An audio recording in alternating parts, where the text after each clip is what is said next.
찬양 감사합니다.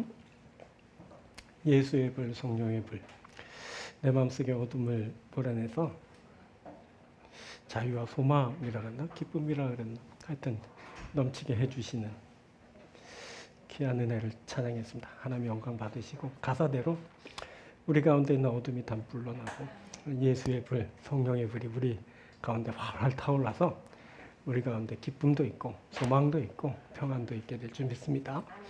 자, 찬양의 은혜를 받았으니 이제 말씀의 은혜를 받읍시다. 성경 말씀입니다. 사무엘하 24장 25절 말씀입니다. 사무엘하 24장 25절 말씀. 그곳에서 여호와를 위하여 제단을 쌓고 번제와 화목제를 드렸더니 이에 여호와께서 그 땅을 위한 기도를 들으시매 이스라엘에게 내리는 재앙이 그쳤더라. 아멘. 봉독해드린 사무엘하 25장 24절을 본문으로 여호와를 위하여 제단을 쌓고 라는 제목으로 말씀을 나누도록 하겠습니다. 드디어 사무엘서의 마지막 시간입니다. 자, 사무엘서는 그 대단원의 마지막을 제사하는 이야기로 끝을 맺습니다. 이것이 사무엘서를 읽는 독자들에게 아주 큰 의미를 전달하고 있다고 봅니다. 사무엘서에는 사무엘, 사울, 다윗 등 위대한 역사 인물들이 등장하는데 이들의 공통점은 모두 하나님과 연관되어 말해지고 있다는 겁니다. 어떤 이는 하나님의 뜻을 따라 살아갔고 어떤 이는 그 뜻을 또 벗어나기도 했습니다. 그런데 하나님은 이 모든 이들에게 하나님을 위해 제사를 드리게 하셨고 제사를 드릴 때 하나님은 저들을 위하시는 일을 행하셨습니다. 바로 이 내용이 오늘 본문에 집약적으로 말해집니다. 즉 사람이 하나님을 위해 제사를 드리고 하나님은 사람을 위해 행하신다는 것입니다. 자, 본문을 한번 볼까요?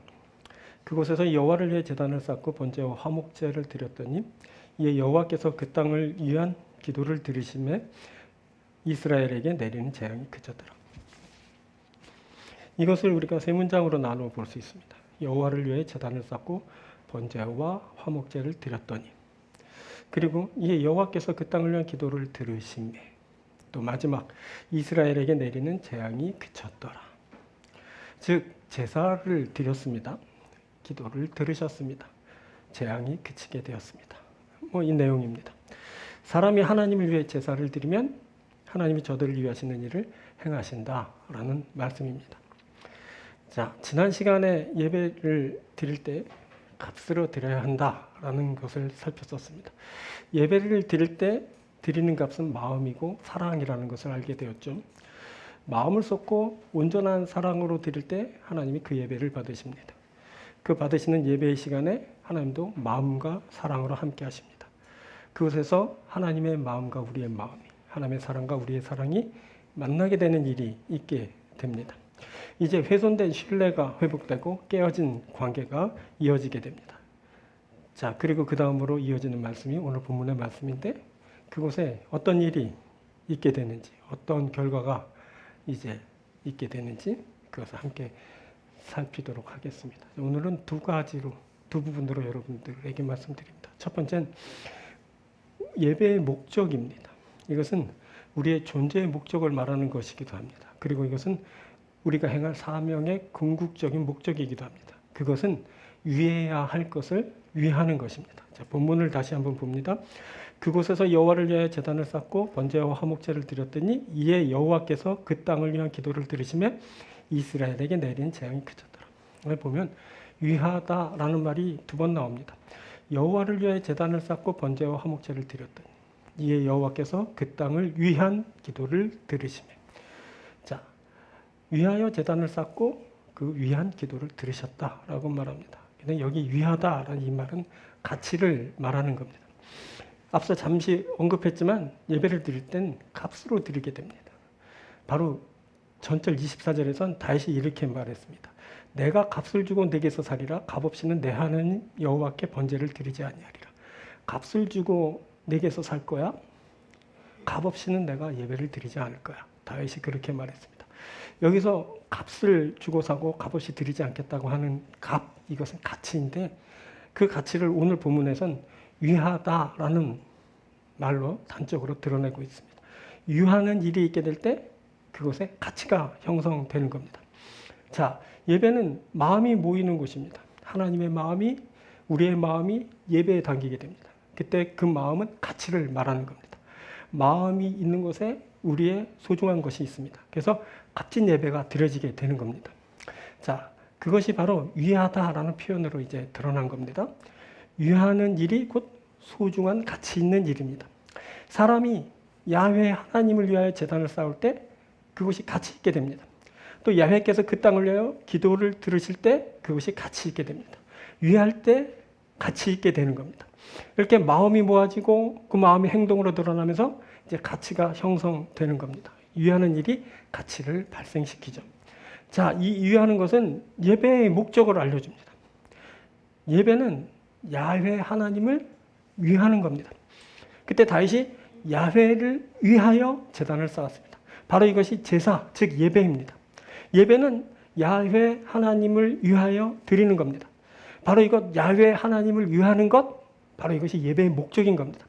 근데 이상한 점이 하나 있습니다. 그것은 본문 25절에서 목적과 결과가 다르게 표현되었기 때문입니다.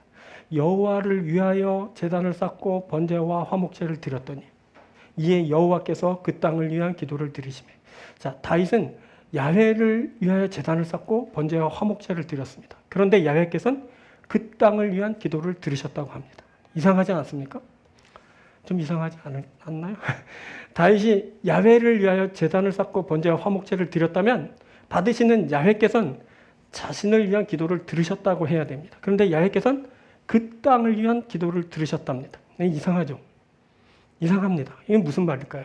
그것은 그 땅을 위하는 것이 곧 야훼를 위하는 것이라는 말입니다. 그때 다윗이 야훼를 위할 때 그 땅을 위한 기도를 드렸습니다.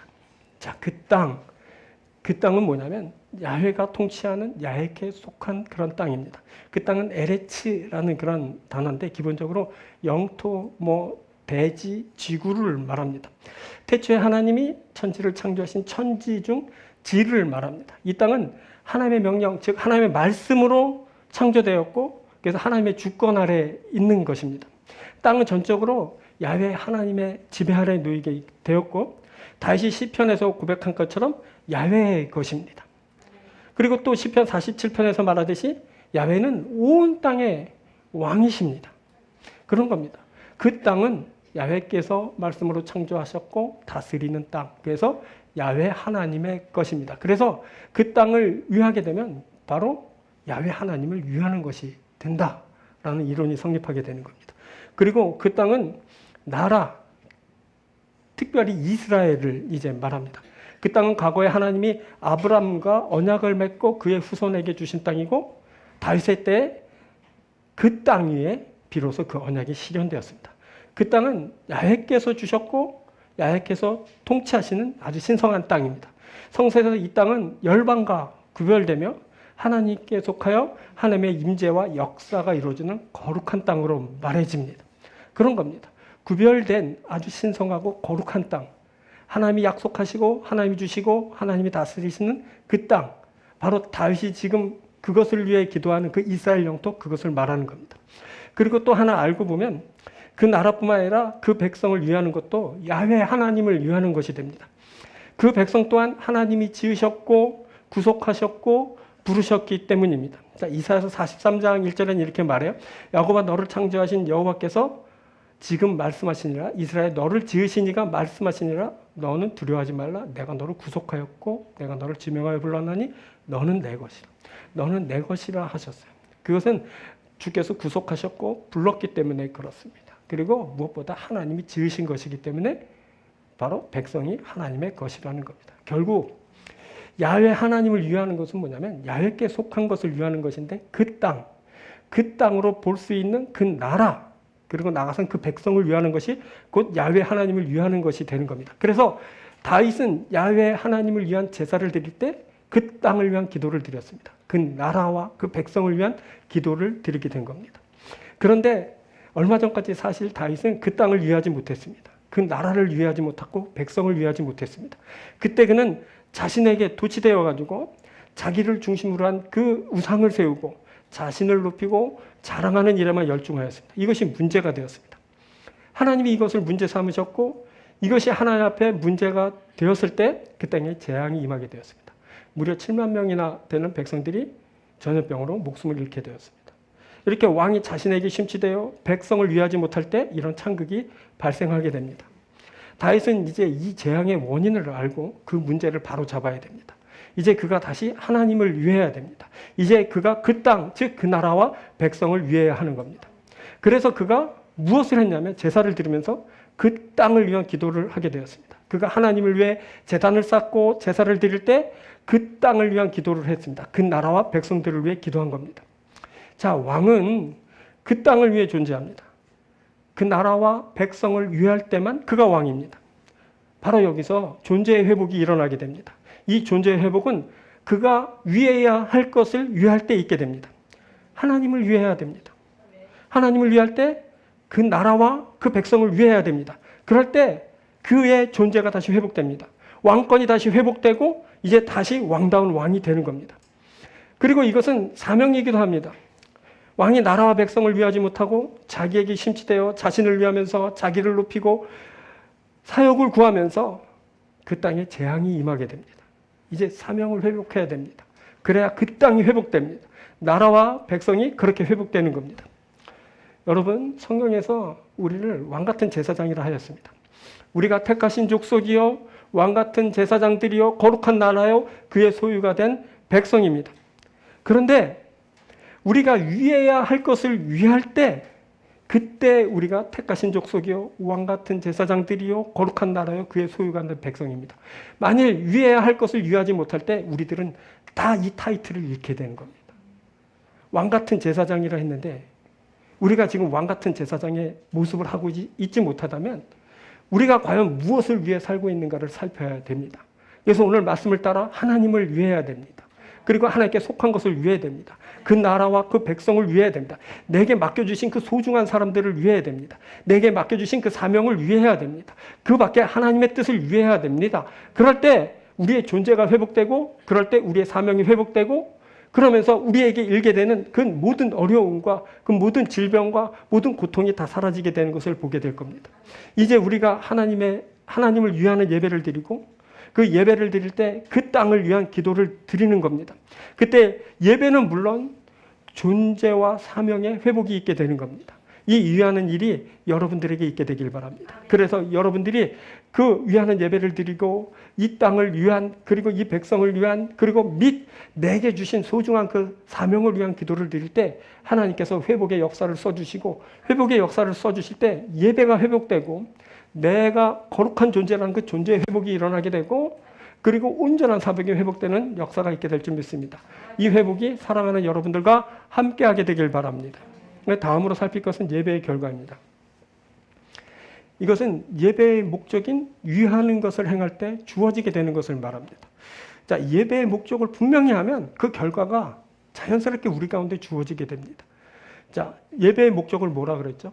위해야 할 것을 위하는 것이라 했습니다. 그때 다윗은 야훼를 위하여 제단을 쌓고 번제와 화목제를 드렸습니다. 그리고 그 땅을 위한 기도를 드렸습니다. 이제 그 위하는 일을 통한 결과가 주어지게 됩니다. 야훼께서 그 땅을 위한 기도를 들으셨습니다. 이제 이스라엘에 내리는 재앙이 그치게 되었습니다. 자, 이렇게 회복은 마땅히 위해야 하는 것을 위할 때 일어나는 결과물입니다. 그때 다윗은 자기 우상에 빠져서 자기를 높이고 자랑하느라 위해야 할 그 땅, 그 나라와 백성을 위하지 못했습니다. 그래서 그 나라의 백성들에게 끔찍한 재앙이 이제 임하게 되었었죠. 그런데 이제 다윗은 자신만을 위하지 않습니다. 이제 그가 자신에게 맡겨진 그 나라를 위하고 그 백성을 위합니다. 그때 그가 드린 기도는 그래서 하나님께 들려졌고 그 내리던 재앙이 멈췄습니다. 그것이 바로 오늘 본문의 내용인 겁니다. 자, 이 회복은 어떻게 일어났을까요? 이 회복은 말씀을 따라 순종할 때 일어난 결과입니다. 위하는 것을 위하는 것, 위해야 할 것을 위하는 것. 사실 이것은 순종인 겁니다. 순종은 제가 지난번에 뭐라 그랬죠? 할 수 있는 것을 하는 것을 순종이라고 그랬어요. 신뢰는 내가 할 수 없는 것을 하나님께 맡기는 것, 그게 신뢰고, 순종은 내가 할 만한 것을 하는 겁니다. 그때 다윗은 자기가 할 수 있는 것을 했어요. 제단을 쌓고 하나님께 예배하면서 기도드렸어요. 할 수 있잖아요. 순종했어요. 자, 그 위에 하는 것을 위하는 것, 그것을 이제 순종이라고 부르는데, 회복은 어떻게 되냐면 내가 할 수 있는 순종, 할 수 있는 것을 하는 것, 그 순종을 통해 일어나는 결과라는 겁니다. 자, 사무엘하 24장 18절에 이렇게 말해요. 여호와를 위해 제단을 쌓으소서 하면. 25절에 이렇게 응답하죠. 여호와를 위해 제단을 쌓고. 제단을 쌓으소서 하니까 제단을 쌓고. 이렇게 됐어요.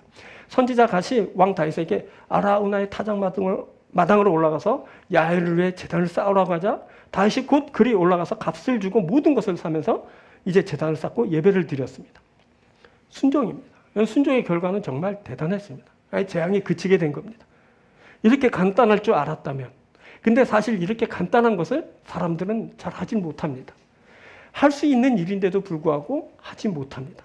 아니, 하지 않는 거겠죠. 왜 그러냐면 전부 자기를 탐닉하고 자기 우상화에 빠지고 그리고 자기를 세우고 자기를 과시하는 일에 몰두하기 때문에 그렇습니다. 하나님은 그것을 이제 지적하시면서 다시 돌이켜 하나님을 위하는 제단을 쌓고 제사를 드리게 하고 하나님께 속한 그 거룩한 사명, 거룩한 백성, 그 나라를 위하라고 말씀하여 주시는 겁니다. 그것을 하게 될 때 재앙이 멈추게 되는 겁니다. 이게 너무나 간단한 논리임에도 불구하고 사실은 이것을 하기가 왜 이렇게 어려운지, 할 수 있다 하신 이가 분명히 네가 할 수 있을 만한 일이야 해. 근데 그게 잘 되지 않는 것이 우리의 큰 문제점이 아닐까 이렇게 생각합니다. 그런데 만일 우리가 할 수 있는 것을 하게 될 때, 즉 순종할 때 이렇게 즉각 재앙이 멈추게 되는 것을 보게 됩니다. 자, 그때 다윗이 이 위해야 할 것을 위한 일, 또 말씀을 따라 순종한 일을 그가 번제와 화목제를 드렸다는 것으로 더 자세히 살펴볼 수 있습니다. 자, 구약의 제사는 크게 5가지로 구분됩니다. 번제, 소제, 화목제, 속죄제, 속건제가 그것인데 그중 다윗은 번제와 화목제를 드렸습니다. 자, 번제는 뭐냐면 제사 방법 중에 하나입니다. 희생 제물을 막 불을 태우고 그 향기를 드리는 제사, 그게 바로 번제입니다. 그리고 화목제는 뭐냐면 제사를 드리는 목적을 말합니다. 화목제는 하나님과의 그 깨어진 관계 회복을 위해 드려지는 그 제사가 바로 화목제입니다. 그런데 이 번제와 화목제의 공통점이 있습니다. 그것은 하나님과의 관계 회복을 위한다는 겁니다. 화목제가 특히 관계에 중점을 두면서 분쟁 종식, 화평과 친교와 연합에 대한 감사를 드리는 제사지만 번제 또한 하나님과의 관계를 위하여 또 그 관계 회복에 대한 감사를 드리면서 제사를 드리는 것입니다. 그때 다윗은 이 관계 회복에 중점을 두면서 번제와 화목제를 드렸습니다. 재앙이 임할 때 제일 먼저 필요로 했던 것이 바로 이 관계 회복입니다. 하나님과의 깨어진 관계가 다시 회복되고 그래서 다시 신뢰가 형성되고 그래서 단절되고 왜곡된 그 관계가 다시 정상화되어야 하는 겁니다. 그래서 그가 번제와 화목제를 드리게 된 겁니다. 그런데 이제 번제와 화목제 중에 이제 번제의 특이점이 하나 있습니다. 그것은 이제 번제는 뭐라 했어요? 제물을 태워서 그 향기를 하나님께 드린다라고 하는데 이제 바쳐진 희생 제물이 이제 태워져서 이제 향을 하나님께 드리게 되는데 전부 다 태우지 않습니다. 이제 소를 잡게 되면 전부 다 태우지 않고 이제 남겨진 제물 중에 있는데 그 중에 이제 가슴살, 뒷다리살을 이제 제사장 몫으로 이제 돌려주게 됩니다. 그리고 또 그럼에도 또 고기가 나왔습니다. 그 나머지 고기는 뭐 제물은 어떻게 하냐면 성막들에서 이제 제물을 드린 자들과 그리고 제사장들과 함께 이제 식사를 하는 겁니다. 그 남겨진 그 제물을 함께 먹는 겁니다. 이것은 뭘 말하냐면 제사를 통해 그 향기를 하나 앞에 드리면서 수직적인 관계를 회복하고 그리고 나머지 그 고기를 이제 제사장께 드리고 제사장과 함께 나누어 먹음으로 인간적인 관계, 수평적인 관계 또한 회복해야 된다는 것을 말합니다. 그러니까 여기까지가 제사인 겁니다. 자, 하나님과의 관계 회복이 중요하지만 사람과의 관계 또한 중시 여긴 겁니다. 자, 제사를 드릴 때는 이렇게 관계 회복을 위한 제사를 드릴 때는 나와 함께하는 모든 관계에 대한 회복을 이루어야 합니다. 그때 하나님과의 관계는 물론이고 더불어 살게 하신 타자, 즉 하나님이 만드신 모든 피조물과의 관계를 회복해야 됩니다. 이웃들과 또 나의 주변에 함께하는 그 동식물을 포함한 모든 자연 만물 또한 마찬가지입니다. 그것들과도 이제 관계를 회복하는 일이 있어야 되는 겁니다. 자, 재앙은 관계의 단절과 파괴 그리고 변형으로 인한 것이 대부분입니다. 지금 우리가 겪고 있는 코로나를 비롯한 수많은 전염병들이 그렇습니다. 사람들이 욕심을 부리면서 동식물들을 살육하고 자연을 파괴하고 그 성질을 변형시키면서 괴질이 이제 발생하고 번지게 됩니다. 지금 다 여기서 언급하지는 못하지만 사람들이 자기 중심적으로 자기 욕심에 도취되어 행하는 수많은 기행들이 결국 이 땅에 재앙을 불러오고 그 재앙은 지금 이 동시대 그리고 후대를 살게 되는 후손들이 고스란히 이제 겪어야 되는 겁니다. 그래서 우리가 무엇을 해야 되냐면 하나님께 예배를 드리고 그리고 기도를 할 때 바로 하나님의 창조 질서를 회복해야 됩니다. 번제와 화목제를 드리면서 하나님과의 관계를 회복해야 됩니다. 우리가 구약의 그 백성들처럼 동물의 희생을 통해 제사를 드리진 않지만 우리를 위해 친히 희생 제물이 되신 예수 그리스도의 희생을 통해 이제 하나님과의 온전한 화목을 이루게 됩니다. 그러면서 또 동시에 뭐냐면 우리가 이루어야 될 그 화목을 또 이루어야 되는데 그것은 뭐냐면 타자, 좀 전에 말한 사랑하는 내 이웃들, 동시대에 함께 살아가는 지구상의 다른 인생들, 그리고 내가 살게 되는 수많은 환경들, 그러니까 동물들, 식물들, 비롯한 그런 아주 보잘것없는 생물들과도 이제 화평한 관계를 이루어야 됩니다. 그때 우리는 우리의 주변을 이제 다시 살피게 되고, 그리고 모든 하나님 지으신 피조물과 이제 관계를 이제 새롭게 하고 온전케 하는 일을 이루어야 되는 겁니다. 자, 이것이 뭐냐면 우리가 할 수 있는 최선입니다. 할 수 있는 최선, 할 수 있는 거 뭐라고 해요? 순종입니다. 이것을 우리들이 순종해야 된다. 하나님의 질서 회복을 위해 힘쓰는 것, 이것을 우리가 해야 되는 겁니다. 이것을 하게 될 때 하나님이 주신 온전한 축복을 우리들이 만나게 되고 살게 될 겁니다. 결국 축복은 뭐냐면 예배의 본질을 유하는 것으로 주어지게 되는 겁니다. 마땅히 유해야 될 것을 유하는 겁니다. 그럴 때 우리 가운데 회복이 이루어지고 하나님부터 축복이 주어지게 되는 겁니다.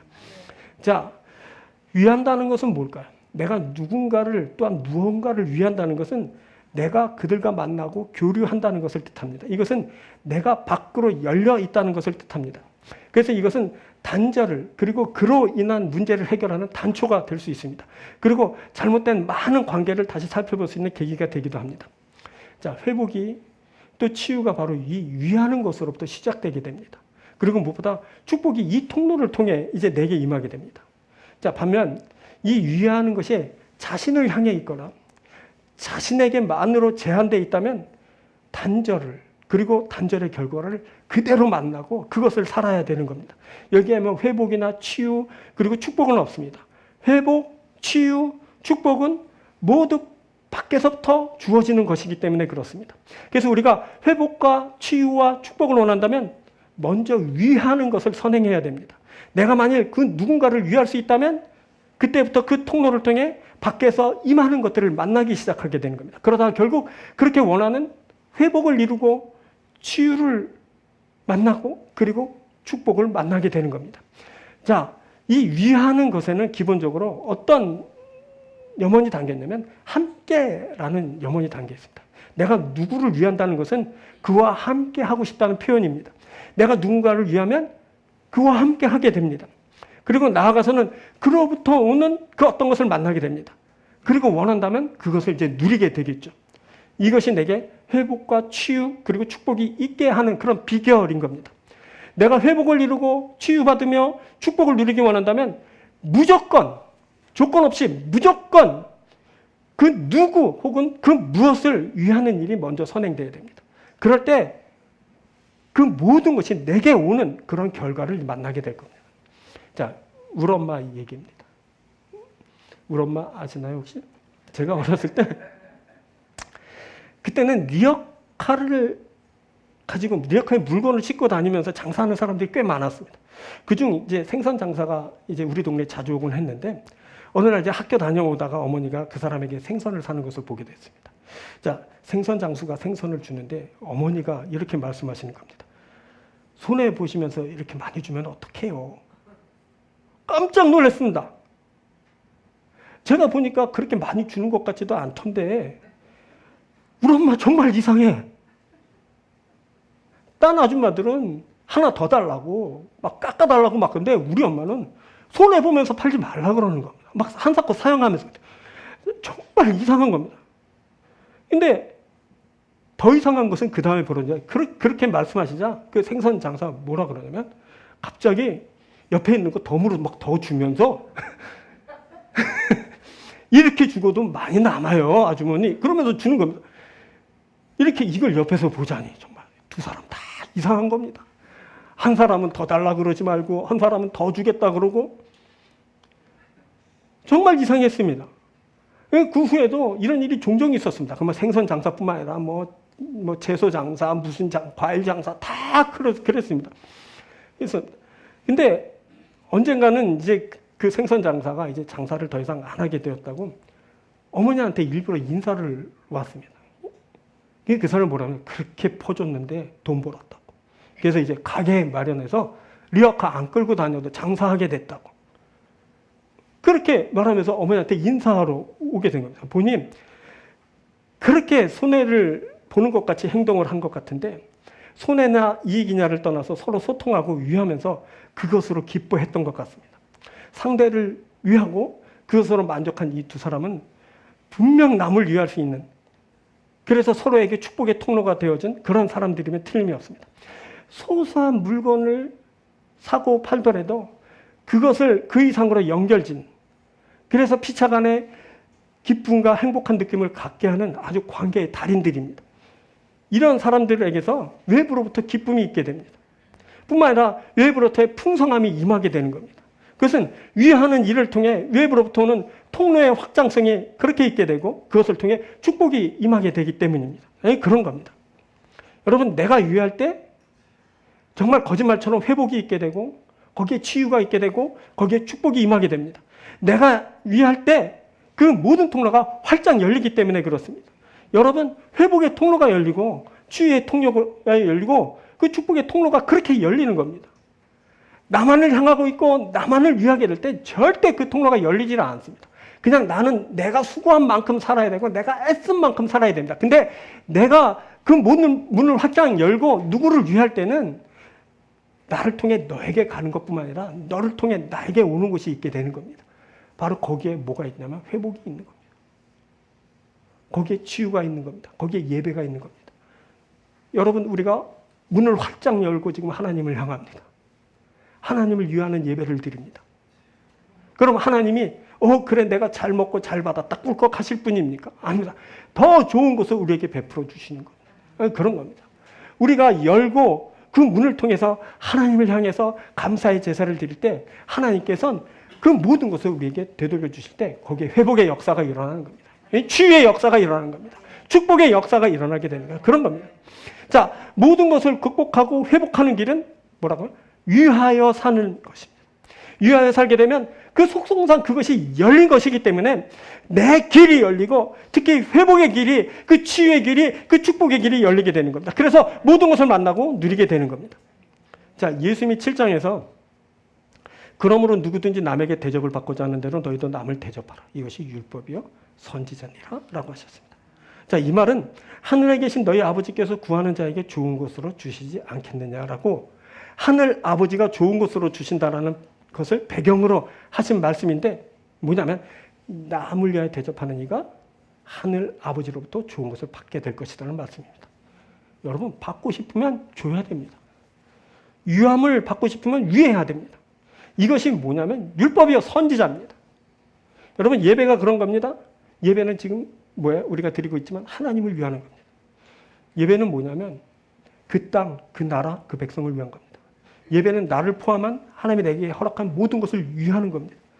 그런데 그 모든 것을 위할 때 하나님으로부터 놀라운 축복이 우리 가운데 임하게 되는 겁니다. 회복의 역사가, 치유의 역사가 있게 되는 겁니다. 여러분, 이것을 알 수 있게 되기를 바랍니다.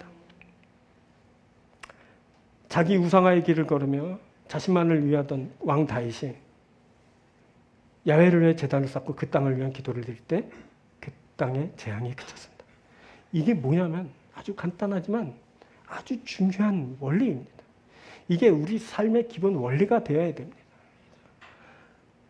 우리가 위해야 할 것을 위하는 것, 하나님 말씀대로 순종하여 사는 것, 이것을 하게 될 때 우리가 단절되고 고립된 채 그 재앙을 만나 자기 우상에서 그냥 슬퍼하며 고통스러운 삶에서 벗어나게 되고 거기에 이제 회복과 치유와 축복을 받는 삶이 열리게 되는 겁니다. 사랑하는 여러분, 아주 간단한 말씀을 이렇게 돼요. 사무엘서의 마지막은 이렇게 아주 간단합니다. 뭐라고요? 너희가 위해야 할 것을 위해라. 예배하고 기도하라.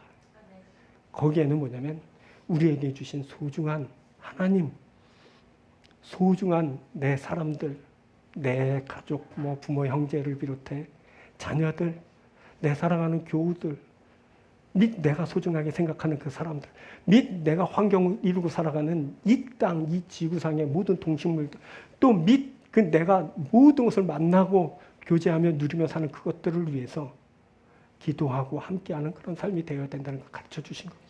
그럴 때 너희 가운데 있는 재앙이 그치고 회복과 치유의 역사가 있고 축복의 길이 열린다는 것을 하나님이 우리에게 오늘 말씀하여 주신 겁니다.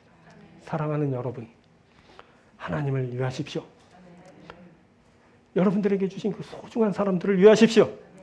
여러분, 이것이 예배의 목적이고 이게 내 존재의 목적이며 끝내 이루어야 할 내 사명의 목적입니다. 그리고 우리는 그것을 위할 때 그 목적을 따라 결과를 얻게 될 겁니다. 내가 그것을 위할 때 회복이 있게 될 줄 믿습니다. 치유의 역사가 있게 될 줄 믿습니다. 축복이 임하게 될 줄 믿습니다.